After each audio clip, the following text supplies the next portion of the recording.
waxaa si habsami leh u bilaabatay diiwaangelinta heerka labaad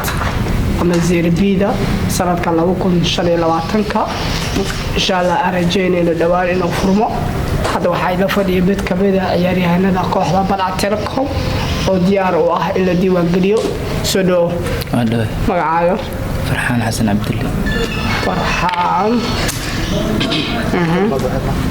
فرحان حسن عبد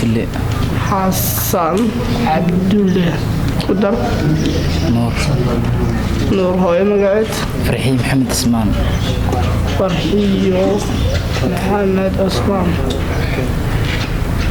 سنة كذا لطي أنا أقول الله أنت كذا لطي بلعت مسميك بلعت ثلاثة نمبر كان فراس سدح سدح لحدني أفر ساشني سدح لعزده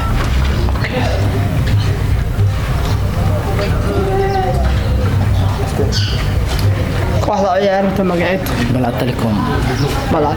باهو تام صباح صح بلغ سوق صبح ميا تضم مسكحة تام تاي يا وديدي بلعت تليكوم اوكي بلعت تليكوم وديدي صباح وقاو هدا بيد ايشو سيدة هيرك سيدة بديدي كرتي هيرك كواد او ايدنا بديدي كرتي لمبر كيو قادنا كوحدة بلعت تليكوم نمبر سيديت وكو قناعسنتا inuu dhiisho balateelko qofku soo qasarto bad raali ya qata bulay rajayna insha Allah عدان يا عدان ila magad راح علي محمد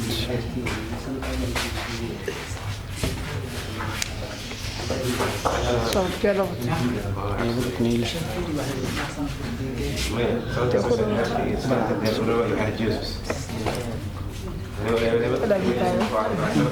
تلفون نمبر أفر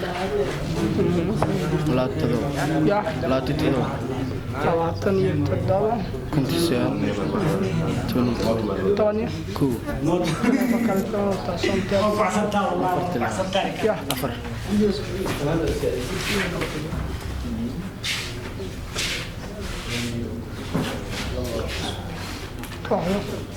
جيم نمبر كيف غادرته يا ستة شكر قدر عمر هايو زينب عبد الله إسماعيل زينب عبد الله إسماعيل سنة كده دلتي بابا كونيا إيش أنت تأكل دلتي بلد تلفون نمبر كذا إبر سديتن صدني أفر دنيا فور إبرشن نمبر كذا شن تواتن زديد لاتن شن إبر سدح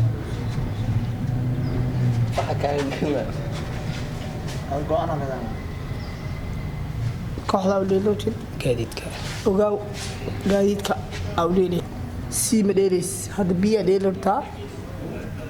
haddii siiyaa la qabanaa la yidhaahdo ma dheelays haddaa sii inaad dheeshi rabtay hadda waa iska dhaafi kartaa